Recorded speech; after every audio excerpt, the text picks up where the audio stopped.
우주의 연말 정산이라는 제목으로 하나님의 말씀을 선포하겠습니다. 오늘은 12월 31일 올해의 마지막 주일입니다. 올해 표 말씀은 그러나 만사가 잘 될 것입니다. 모든 일이 잘 될 것입니다. 모든 종류의 일이 좋아질 것이라는 말씀을 붙들고 올 한 해를 달려왔습니다. 그런데 과연 이 말씀대로 여러분의 삶은 이루어지셨습니까? 연말이 되면 모든 기업들은 그리고 나라 역시 연말 정산을 하게 됩니다. 올해 우리나라의 경제는 매우 어려웠습니다. 내년에도 어떻다고 그럽니까? 어렵다고 예상합니다. 우리나라만 그런 게 아니라 전 세계가 다 어렵습니다. 그래서 그러나 만사가 잘 될 것입니다라는 이 말씀이 자칫 뜬구름을 잡는 이야기처럼 들릴 수 있습니다. 하지만 이 말씀은 결코 뜬구름 잡는 이야기가 아닙니다. 코로나19 이후 한국교회는 많이 정말로 힘든 시간을 통과했습니다. 이 광주노의 어느 시찰은 5개의 교회가 문을 닫았다고 최근에 제가 들었습니다. 사람들은 긍정적인 뉴스보다는 부정적인 뉴스에 관심이 더 많습니다. 그 이유는 우리 몸에 새겨진 흔적 때문이라고 합니다. 부정적인 뉴스를 대수롭지 않게 여겼다가 덜컥 어려움을 경험할 수 있기 때문에 사람들은 항상 긍정적인 뉴스보다 어떤 뉴스에 집중합니까? 부정적인 뉴스. 그 이야기가 내 가정에, 내 공동체에 좋지 못한 영향을 미칠 것을 생각합니다. 모든 만남에는 흔적이 남기 마련입니다. 부정적인 만남을 갖고 나면 내 몸에 무슨 흔적이 새겨지게 됩니까? 부정적인 흔적이 새겨집니다. 기분 나쁜 만남을 갖고 나면 집에 와서 또 투덜거리잖아요. 반대로 긍정적인 만남은 또한 우리 몸에, 우리 생각에 무엇을 새겨놓습니까? 긍정적인 이야기, 흔적을 새겨놓습니다. 사람과 사람과의 만남에만 흔적이 있는 것이 아닙니다. 하나님과 인간의 만남에도 무엇이 남을까요? 흔적이 남기 마련입니다. 성경은 바로 그 하나님과 인간의 만남 속에 새겨진 흔적을 기록해 내온 책입니다. 스데반 집사님이 순교할 때 사울이 그 현장에 있었습니다. 주모자로 그 현장에 있었습니다. 핍박자와 순교자의 만남입니다. 그런데 스데반 집사님이 순교할 때 그 모습이 어떤 모습이었습니까? 인상을 찡그리거나 분노하고 철저히 절규하며 죽은 게 아니라 천사와 같은 모습을 띠면서 죽었다고 기록하고 있습니다.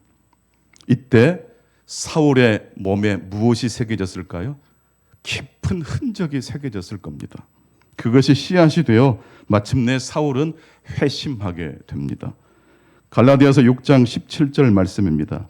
이후로는 누구든지 나를 괴롭게 하지 말라. 내가 내 몸에 예수의 흔적을 지니고 있노라. 바울 사도는 자신의 몸에 무엇이 새겨져 있다고 고백합니까? 예수의 흔적이 새겨져 있다고 말하고 있습니다. 신자의 몸에는 예수의 흔적이 있습니다. 내 자신을 부정하고 예수 그리스도의 말씀을 좇을 때 우리 몸에 무엇이 새겨집니까? 예수의 흔적이 새겨지게 됩니다. 신자의 연말정산은 그러므로 우리 몸에 예수의 흔적이 있느냐로 파악해야 합니다. 갈라디아서 6장 8절 말씀입니다. 자기의 육체를 위하여 심는 자는 육체로부터 썩어질 것을 거두고 성령을 위하여 심는 자는 성령으로부터 영생을 거두게 된다고 말씀했습니다. 성도 여러분, 예수 그리스도 때문에 손해 보신 적이 있으셨습니까? 억울하고 속상하신 적이 있으셨습니까? 그것이 바로 우리 몸에 예수의 흔적이 됩니다. 행복이란 내가 원했던 어떤 목표, 계획, 꿈이 이루어졌을 때 행복합니다. 그런데 메슬로라는 학자는 인간이 뜻을 이룬 그 지점에서 행복을 느끼지 않고 불안을 느낀다고 합니다. 여러분, 그러므로 행복의 종착역은 행복이 아닙니다. 내 개인의 성취를 통해서 만족할 수 있으나 그것이 행복의 본질이 될 수는 없습니다. 여러분, 뜻을 이루신 분이 계시라면 거기에 안주하지 마시고 이동하셔야 됩니다. 그것이 바로 자기 초월의 바로 그 자리로 이동해야 됩니다. 자기 초월은 나를 벗어난다는 뜻인데 어떻게 하면 내 자신의 욕심을 벗어날 수 있습니까? 다른 사람을 도울 때입니다. 소자에게 냉수 한 그릇을 대접할 때 비로소 우리는 내 자신의 자의 욕심을 벗어날 수 있습니다. 올 한 해 여러분의 삶은 누군가가 여러분을 통해서 웃으셨다면, 기뻐하셨다면 바로 그 일을 통해서 하나님이 영광을 받으셨을 겁니다. 하나님은 온 우주를 창조하시고 보시기에 심히 좋았다라고 말씀해 주셨습니다. 무엇이 좋으셨던 것일까요? 그 창세기 1장 1절로 31절까지 6번씩 반복되는 그 문장 속에 그 비밀이 담겨 있다고 말씀드렸습니다. 저녁이 되고 아침이 되니. 여러분, 하나로 영원히 고정될 수 있는 것은 있어요, 없어요? 없어요. 저녁이 가득 차면 아침으로 그 방향을 틀어야 하는 것입니다. 이 이야기를 위대한 과학자라고 일컬어지는 스티븐 호킹 박사는 이렇게 설명을 했습니다. 우주의 모든 양 에너지와 모든 음을 합친 우주의 에너지의 총량은 무엇이라고요? 제로다. 온 우주에는 플러스 에너지가 있고 마이너스 에너지가 있는데 이 마이너스 에너지와 플러스 에너지를 합산하면 총 합은 무엇이라고요? 제로입니다. 그러니까 올 한 해 우리의 삶에 좋은 일도 있었고 불행한 일도 있었겠죠. 그런데 좋은 일과 불행한 일을 합산하면 그 결과가 어떻게 됩니까? 제로입니다. 행운만 있는 사람도 없고 불행만 계속 찾아오는 사람도 없습니다. 온 우주의 연말정산은 제로입니다. 올해 우리 충광교회 연말정산의 총액은 얼마일까요? 제로입니다. 양의 에너지와 음의 에너지를 합하면 제로입니다. 베드로와 가룟 유다에게 찾아온 양의 에너지와 음의 에너지의 총합은 제로였습니다. 그런데 가룟 유다는 그 온 우주의 에너지의 총량을 잘못 계산했습니다. 예수님을 은 30냥에 팔아 넘긴 죄를 지어서 그 죄책감이 너무 커서 스스로 목을 매달았습니다. 그 옆에 있던 베드로는 어떤 죄를 범했습니까? 예수님을 모른다고 3번씩이나 부인했습니다. 심지어 내가 예수를 아는 사람이라면 나는 당신의 종이다. 저주까지 하면서 예수님을 부정했어요. 여러분, 가룟 유다의 죄와 베드로의 죄가 어떻습니까? 그놈이 그놈 아닙니까? 그런데 왜 베드로는 그 자리에서 다른 곳으로 이동을 했고 가룟 유다는 왜 넘어진 자리에서 계속 넘어진 채로 인생을 마감했습니까? 온 우주의 에너지의 총량이 제로라는 사실을 가룟 유다는 몰랐기 때문입니다. 첫 번째 말씀입니다. 적어도 인생의 절반은 의무의 에너지라는 것입니다. 따라서 합시다. 적어도 인생의 절반은 의무의 에너지입니다.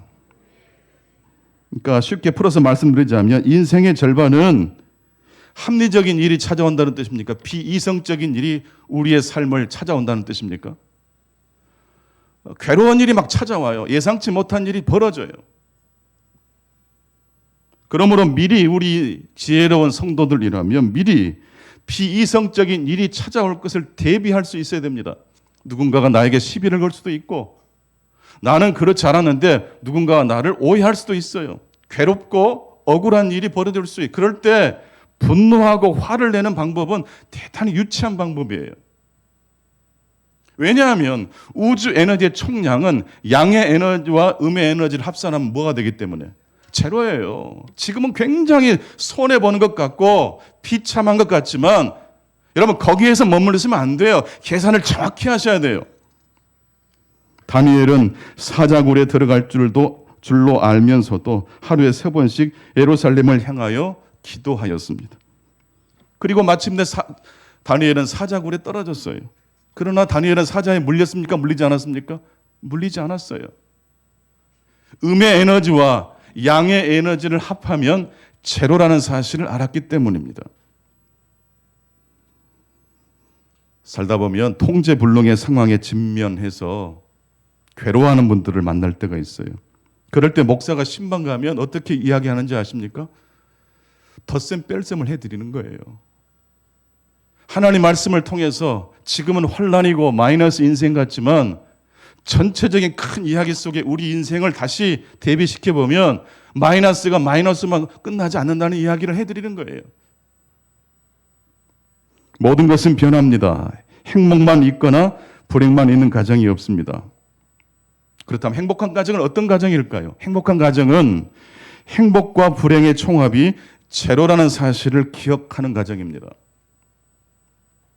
행복한 교회는 어떤 교회입니까? 양의 에너지와 음의 에너지의 총합이 제로라는 사실을 망각하지 않는 교회가 행복한 교회입니다. 반대로 불행한 가정은 행복과 불행 중 하나에 집착하는 가정입니다. 여러분 좋을 때 겸손하실 수 있게 바랍니다. 넘어졌을 때 계속 엎드려 있지 마십시오. 박차고 일어나게 되실 수 있기를 축원합니다. 적어도 인생의 절반은 음의 에너지입니다. 적어도 인생의 절반은 양의 에너지입니다.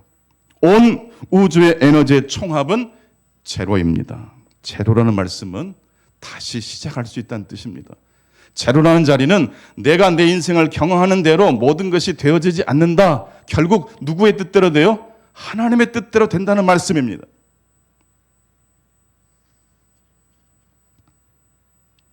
그러므로 신자의 삶은 출구 없는 원이 아니라 목적지를 향해 나아가는 낯선입니다.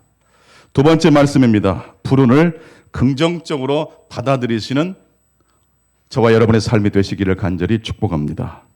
불운이 왔을 때 긍정적으로 생각하는 말씀의 의미는 무엇입니까? 음의 에너지 옆에는 양의 에너지가 있다는 말씀입니다. 마틴 루터가 낙심에 빠졌을 때 어느 날 루터의 부인이 상복을 입고 나타났습니다. 루터가 누가 돌아가셨냐고 묻자 루터의 부인이 대답하기를 당신을 보니까 당신의 꼬락서니를 보니까 매일매일 한숨만 쉬고 있는 당신의 신음소리를 듣다 보니까 당신이 믿는 하나님이 돌아가신 것 같아서 내가 상복을 입고 왔노라고. 여러분의 남편이 한숨을 푹푹 쉬고 계시면 부인 되신 우리 분들은요 상복을 입고 가만히 옆으로 가십시오. 여보 누가 돌아가셨어? 당신이 한숨을 푹푹 쉬니까. 마귀는 우리 신자의 삶에 불운이 찾아왔을 때 무엇만 생각하게 만듭니까? 불행만 생각하게 만듭니다. 하지만 우리 믿음의 사람들은 성령 충만한 우리 믿음의 사람들은 불행이 찾아왔을 때 긍정까지 생각하실 수 있기를 축원합니다.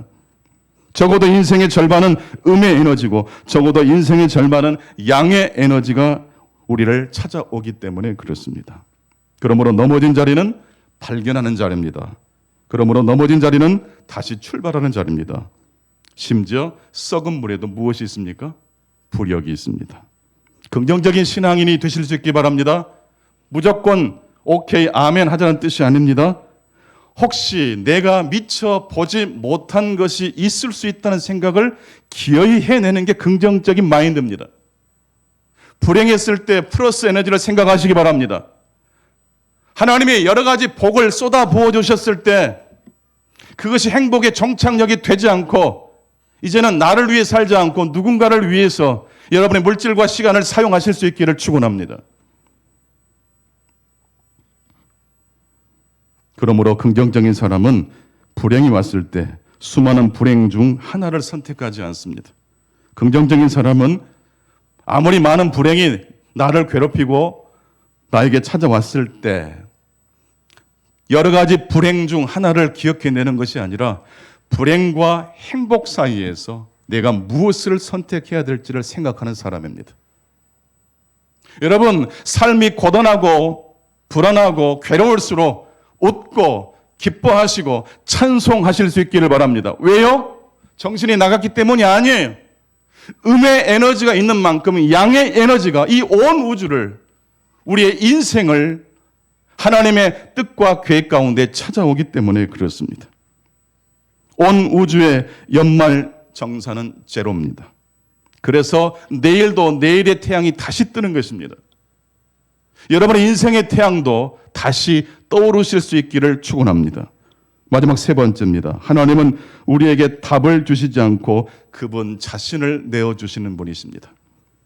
같이 해보실까요? 하나님은 답을 주지 않고 그분 자신을 주십니다.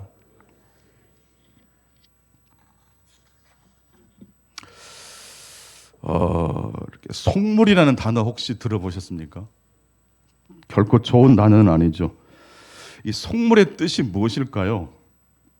주체적인 판단이 없고 그저 이 세상의 주류 집단이 주목하는 것에만 가치를 두는 사람을 가리켜서 속물이라고 합니다. 근데 여러분, 속물적인 사람은 악마일까요? 그렇지 않습니다. 속물적인 사람, 늘 이 세상의 주류 집단이 추구하는 것만 목매다는 그 사람은 악마가 아니라 상처 입은 사람이에요. 여러분, 속물적인 부모 밑에 자라는 아이는 모범생으로 자랄까요? 반항아로 자랄까요? 부모가 너무 속물적이에요. 너 서울대 가야 돼. 너 이 길로 가야 돼. 너 반드시 이거 성취해야 돼. 그래서 중앙으로 아버지처럼 살지 말고 똑똑하고 대접받고 살아야 돼. 이런 가치관을 가진 사람이 속물적인 사람이라고 한다면 그 속물적인 생각을 가진 자녀는 반항아로 자랄까요? 모범생으로 자랄까요? 예? 그렇지 않습니다. 모범생으로 자란답니다. 부모가 어떻게 자신을 사랑하는지를 이 아이는 알아요. 부모의 사랑이, 이 속물적인 부모의 사랑은 조건 없는 사랑입니까? 조건부 사랑입니까? 네가 공부를 잘해야지 너는 내 아들이다라고 말하는 거예요. 그런 것을 이미 간파한 아이는 자신의 욕망을 꾹꾹 누른 채 모범적으로 살아요. 아버지로부터 인정받기 위해서 애를 쓴다는 말이에요. 그러다가 나이가 이제 40이 되고 50이 되고 60이 되면 인생을 돌아보게 되고 회한에 빠지게 되는 거예요. 내가 과연 모범적으로 살았는데 과연 내 인생을 내가 주체적으로 살았는지 물음표가 떠오르기 시작해요. 자존감이 무너지고 신경쇠약에 빠지는 사람도 있어요. 그리고 더 나아가서 그런 위기의 순간에 이 사람이요, 자기도 모르게 조건 없이 우리에게 찾아오시는 하나님의 사랑을 갈망합니다. 성도 여러분, 내년에는요 더욱더 열심히 전도하실 수 있기를 바랍니다. 특히 똑똑하고 잘나신 분들에게 전도하십시오. 그분들 굉장히 자존감이 낮아요. 너무 열심히 모범적으로 살다 보니까 자기 어떤 그 성격 기질은 다 눌러버리고 자기가 원하는 것은 다 눌러버리고 부모에게 인정받기 위해서 살아왔기 때문에 자유함이 없어요. 자존감이 낮아요. 그래서 누군가 옆에서 조금만 자기를 건드려도 분노하게 돼요. 왜 그렇죠? 조건부 사랑만을 경험했기 때문이에요. 이런 사람을 회복시키는 길은 무엇밖에 없어요? 조건 없이, 그럼에도 불구하고 우리를 찾아오시는 하나님의 복음밖에 없습니다. 여러분, 신앙생활을 통해서 우리 인생의 문제에 대한 답을 찾게 되시기 바랍니다. 더 나아가서 그분 자신을 내어주시는 예수 그리스도를 만나실 수 있기를 바랍니다. 그럴 때 우리의 속물적인 생각에 하나님의 복음이 들어오고 속물적인 인간이 하나님의 그리스도의 사람으로 거듭나게 되는 것입니다.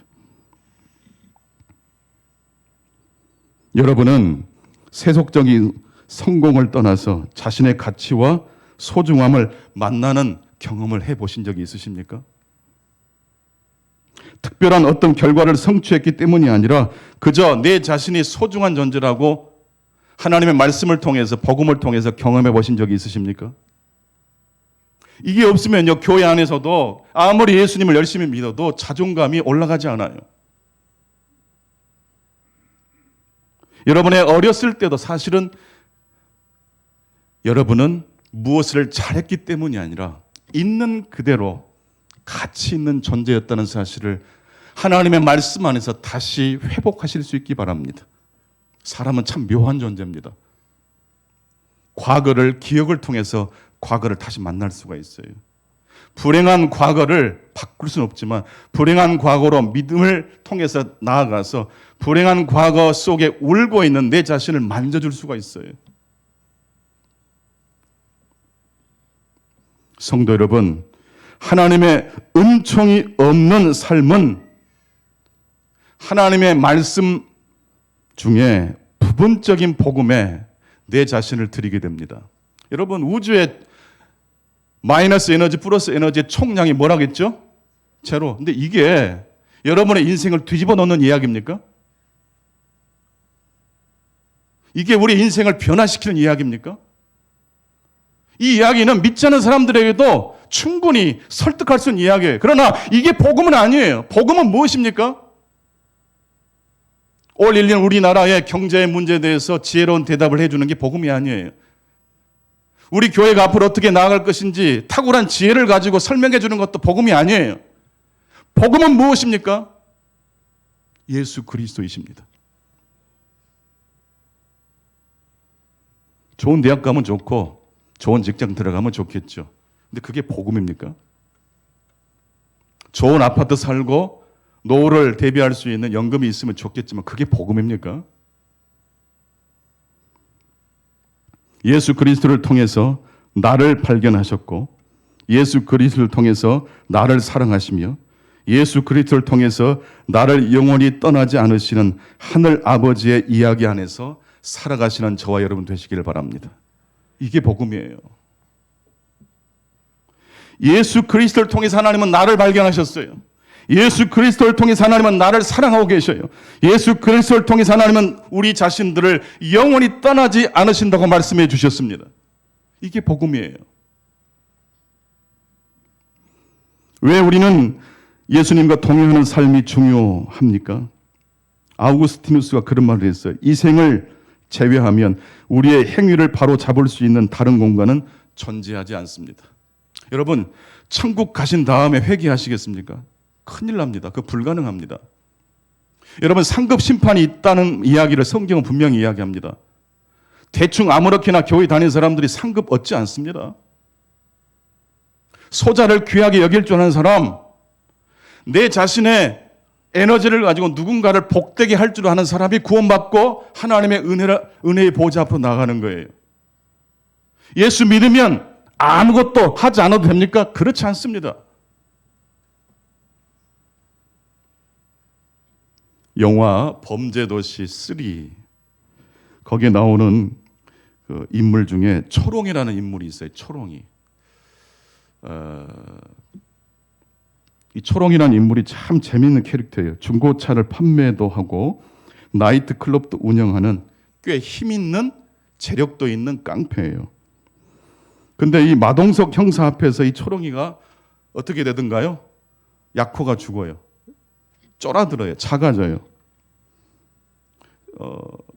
물에 잠겼던 차를 3천만 원에 강매하려고 했던 장면을 마동석 형사가 초롱이를 그렇게 하고 있는 장면을 잡고 그 소비자가 꼼짝달싹 못하고 있는 모습을 보고 이 차 얼마야? 3천. 그러니까 3,000원 괜찮지. 그러면서 3,000원만 달라고 그러잖아요.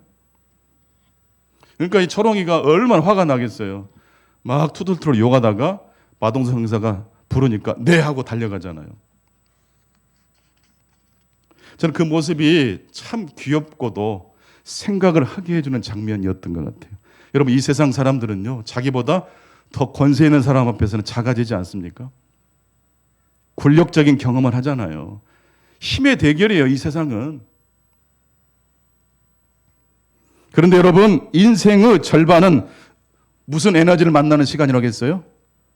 음의 에너지를 만나는 시간은 내가 커져요, 작아져요? 작아져요. 권력적인 시간을 경험해요. 근데 여러분, 우리 인생의 나머지 절반은 또 어떤 순간이 있어요? 양의 에너지예요. 내가 작아질 때 분노하지 마세요. 근데 여러분, 인간은 나보다 힘이 강한 자 앞에서 작아지기만 하는 게 아니라 숭고한 어떤 대상을 만날 때도 역시 작아짐을 경험합니다. 이때의 작아짐은 패배와 굴욕이 아니라 우리의 구원을 가져다 줍니다. 여러분, 하나님을 예배하실 때 이사야가 경험했던 것처럼 여러분 존재가 작아지는 경험을 하시게 되기를 바랍니다. 예배당에 들어오는 순간은 옆 사람과 잡담하지 마시고 제발 창조주 하나님, 성삼위 하나님 앞에 경건하게 예배하실 수 있기를 바랍니다. 그럴 때 숭고함을 경험하는 거예요. 그럴 때 내 자신이 작아져요. 그 작아짐은 세상 사람들 앞에 작아지는 경험이 아니라 내 존재가 하나님 앞에 용납되는 경험이에요. 그 이야기를 시편 103편 15절로 18절은 이렇게 이야기합니다. 15절부터 같이 보십니다. 인생은 그날이 풀과 같으며 그 영화가 들의 꽃과 같도다. 그것은 바람이 지나가면 없어지나니 그 있던 자리도 다시 알지 못하거니와. 15절과 16절은 양의 에너지가 아니라 무슨 에너지를 이야기합니까? 음의 에너지예요. 지금 여러분 혹시 힘이 세다고 너무 이렇게 폼 잡지 마세요. 결국 그 에너지는 마이너스 에너지를 만나게 돼요.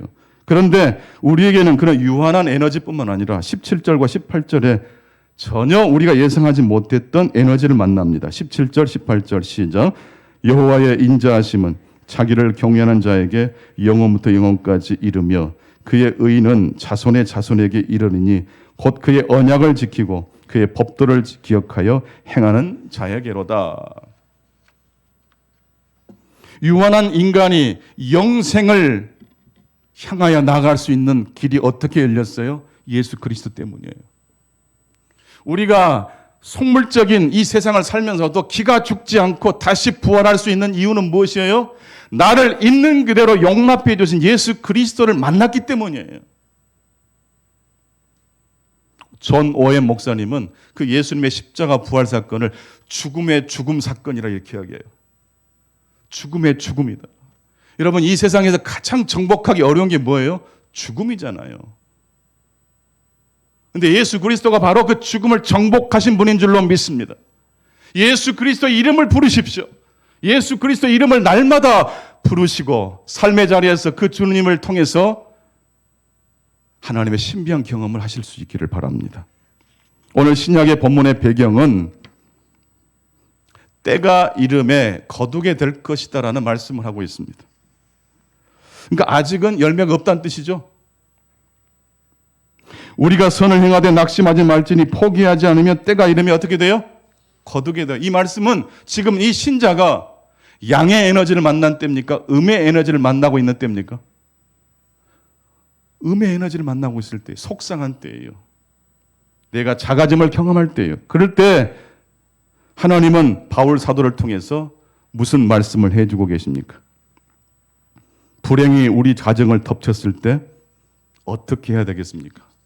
오늘 갈라디아서 6장 참으로 중요한 말씀이에요. 10절 같이 보십니다. 시작. 그러므로 우리는 기회 있는 대로 모든 이에게 착한 일을 하되 더욱 믿음의 가정들에게 할지니라. 되는 일도 없고 불행이 닥쳐왔을 때 무슨 일을 해야 돼요? 나에게 힘든 원인을 제공한 사람을 원망하고 시기하고 질투하시겠습니까? 착한 일을 하시겠습니까? 어디서부터 시작을 할까요? 멀리에 있는 어려운 사람을 돕지 마세요.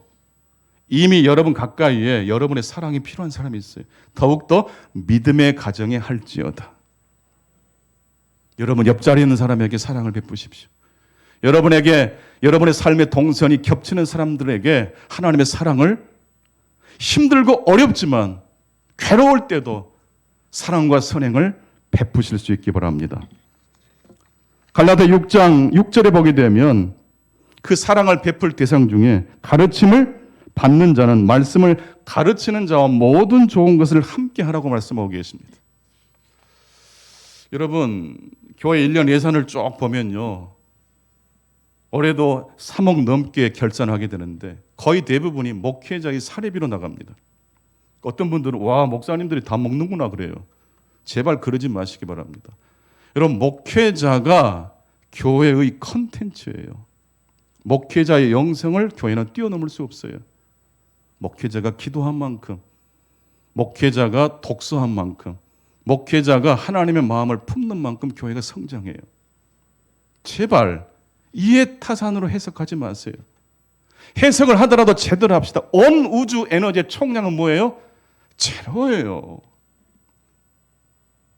여러분의 가정의 경제를 다시 보십시오. 여러분의 인생 여정을 다시 하나님의 눈으로 다시 바라보실 수 있기를 바랍니다. 더 나아가서 힘들고 어려울 때일수록, 좌절할 때, 넘어졌을 때 선행을 베푸실 수 있기를 간절히 축원합니다. 하나님의 위로와 평강이 함께 하시기를 간절히 축복합니다. 하나님 아버지 감사합니다. 올 한 해 만사가 잘 될 것입니다라는 말씀을 붙들고 여기까지 달려왔습니다. 주님, 이 표어는 한번 일회성으로 끝나는 표어가 되지 않기 원합니다. 일평생 우리의 입술에서 그러나 만사가 잘 될 것입니다라는 선포가 계속 끊임없이 내 자신에게, 우리 자녀들에게, 만나는 모든 이들에게 주의 복음을 증언할 수 있는 하나님의 사람들 되게 해 주옵소서. 예수 그리스도 이름으로 기도하옵나이다. 아멘. 우리 다 같이 일어나셔